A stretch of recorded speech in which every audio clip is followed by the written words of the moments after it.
Homemade hot dog. Yan, nilagyan ko ng carrots at saka cauliflower. Pero giniling ko na siya.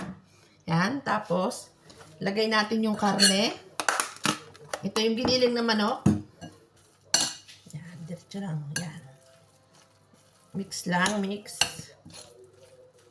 Yan. Tapos, lagyan natin ng garlic powder.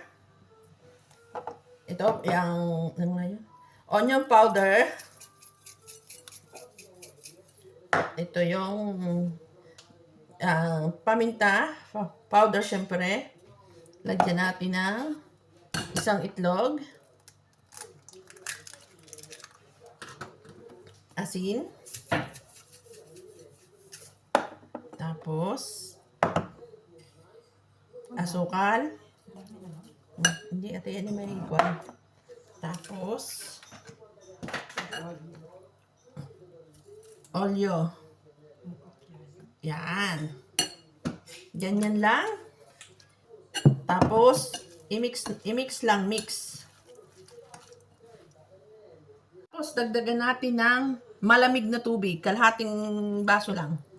Yan. Tapos, mix lang. Mix ng mabuti. At mamaya, okay na siya. Gagawa na tayo. Wala akong yung pangbalot sa hotdog. Yan. Ganito lang, oh. Yan. Balutin ko ng ganyan. Yan. Okay na siya.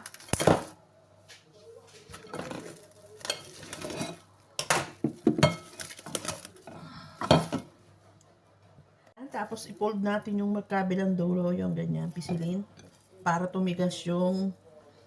Pero kung yung sana ang ginagamit ko, yung pang-hotdog talagang plastic, mas madali siya kasi mailiit lang na dire-diretso. Pero, syempre, wala tayong available noon dito.